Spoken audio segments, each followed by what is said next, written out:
Pikiran Li Yun tiba-tiba tidak bisa berbalik. Dua Lord Light Lords. Bagaimana situasinya?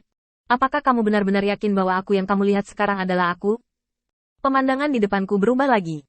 Jelas Lin Bai yang duduk di meja. Sementara Qin Yichen berdiri di dekat jendela. Melihat pemandangan di luar dengan ringan. Semakin banyak hantu muncul. Keringat dingin muncul di dahi Li Yun. Seteguk darah menyembur keluar. Dan pemandangan di depannya akhirnya kembali normal. Tapi menatap Qin Yichen, yang berdiri tidak jauh. Pada senyum yang sedikit terangkat di sudut mulutnya. Dan pada lutut Matt yang baru saja jatuh ke tanah. Suara teredam yang berat itu samar-samar muncul di samping telinganya. Li Yun menggelengkan kepalanya dengan kuat. Dia tidak bisa membedakan mana yang asli atau palsu. Qin Yichen memandang Li Yun di depannya dengan ringan, dan mengulurkan tangannya untuk menyentuh dahinya dengan ringan. Metodemu terlalu lembut. Jalan yin dan yang digabungkan dengan ilusi. Yang paling penting adalah mengetahui pikiran musuh dan mengalahkan lawan dari keadaan pikiran. Jalanmu masih panjang. Saat kekuatan mengalir ke pikirannya, pikiran Li Yun tiba-tiba menjadi jernih. Hanya tindakan pertama yang nyata. Semuanya setelah itu adalah ilusi. Cara mengubah yin dan yang. Cara yang sebenarnya. Li Yun membungkuk dalam-dalam pada Qin Yichen. Terima kasih Tuan Cahaya atas bimbinganmu. Pada saat ini, Li Yun menyingkirkan kesombongan di hatinya. Cara yin dan yang dia kuasai sekarang masih terlalu sederhana. Dan penggunaannya terlalu terbatas. Setelah instruksi Qin Yichen, dia tiba-tiba berhenti. Melihat bahwa mereka berdua telah mendapatkan sesuatu, Qin Yichen memerintahkan dengan ringan. Wuming pergi ke perjamuan Ares. Dewa Perang. Malam ini. Tapi ingat, kamu tidak bisa pergi sendiri. Ini adalah ujian pertama untukmu. Jika kamu tidak bisa melakukannya, gulingkan saja kapal terbang ini dan kembali ke kuil penguasa cahaya. Aku tidak bisa kehilangan muka di depan para dewa. Qin Yichen berbicara dengan sungguh-sungguh, tetapi pada kenyataannya, hanya dirinya dan Lin Bai yang tahu bahwa para dewa dan wajah hanyalah masalah sepele. Dalam 10 tahun latihan yang panjang dan membosankan, waktu tampaknya membentang tanpa batas. Di dunia yang benar-benar terisolasi, wajah, martabat, status, identitas, semuanya sangat tidak penting. Qin Yichen berjalan kembali ke meja, melihat Lin Bai masih menatap mereka berdua dengan rasa ingin tahu, dan langsung mengulurkan tangan dan mengetuk kepala Lin Bai. Apa yang kamu lihat? Apakah kamu cemburu? Lin Bai menatap Qin Yichen dengan marah. Tidak. Melihat ketidakpercayaan di wajah Qin Yichen, Lin Bai langsung memulai, mencubit lengan Qin Yichen, dan cemberut. Aku tidak iri dengan penunjuk seperti ini. Mata Qin Yichen berbinar. Jadi, bimbingan seperti apa yang kamu inginkan? Lin Bai tersipu tiba-tiba, dan lari. Qin Yichen tampak acuh tak acuh, dan memilah informasi yang dikumpulkan di atas meja. Dengan pengaturan ini, Qin Yichen menemukan masalahnya. Beberapa bagian tidak berukuran tepat, yang menyebabkan beberapa bagian berada di bawah tekanan yang terlalu besar, dan beberapa bagian tidak berfungsi sama sekali. Jenis kelebihan beban beberapa bagian dan pengobokan total beberapa bagian secara alami akan mempersingkat masa pakai peralatan. Dengan sedikit modifikasi, kumpulkan semuanya kembali. Setelah dicoba, ke-10 senjata ini sudah bisa digunakan. Tapi masalahnya masih di depan Qin Yichen. Ini adalah presisi pengrajin tidak cukup.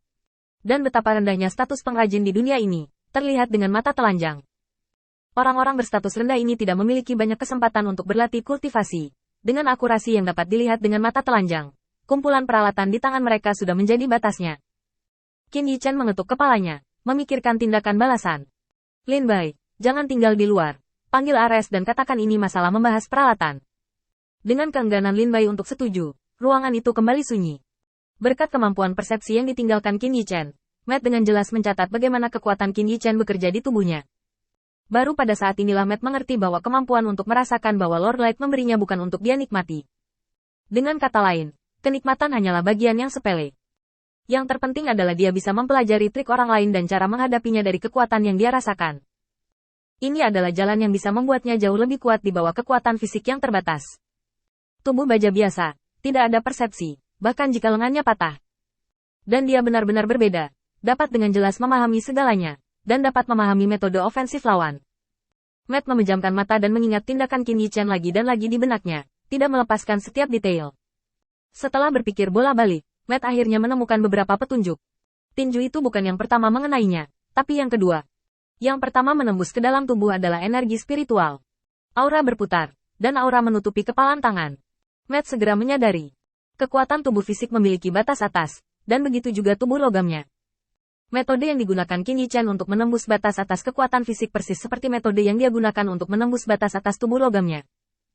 Ingin memahami cara mengerahkan kekuatan, Matt mensimulasikannya lagi dan lagi di benaknya, dan lengannya bergetar tanpa sadar.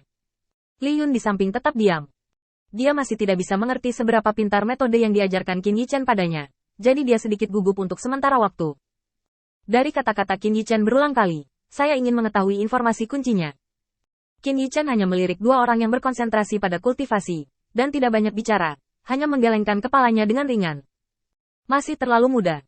Di depan hukum Tao yang tak terhitung jumlahnya dari 3.000 pengadilan Tao, penggunaan kekuatan iman ini sepenuhnya bersifat pediatrik. Qin Yichen telah mengasingkan diri selama 3 tahun penuh.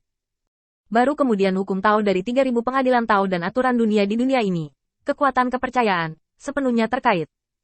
Jika bukan karena hari dia meninggalkan Bea Cukai, dia akan memotong jiwanya dan menghindari pencucian otak oleh kepercayaan Lord of Light. Qin Yichen telah menggunakan cara ini untuk membunuh kuartet di dalam gua. Qin Yichen, yang jiwanya sekarang telah pulih sepenuhnya, telah menguasai 3.000 metode Tao, dan kekuatannya sebanding dengan dewa-dewa. Selain kekuatan keras, Qin Yichen memiliki cara yang tak terhitung jumlahnya, setidaknya dia bisa bersaing dengan dewa utama tanpa ketinggalan. Cukup untuk menunjukkan kekuatan mereka. Saya dalam situasi yang sulit sekarang, dan saya tidak bisa melepaskan diri. Qin Yichen mengetuk kepalanya. Bukan karena hal lain, hanya karena kekuatannya sendiri sudah mencapai batas atas yang bisa ditingkatkan.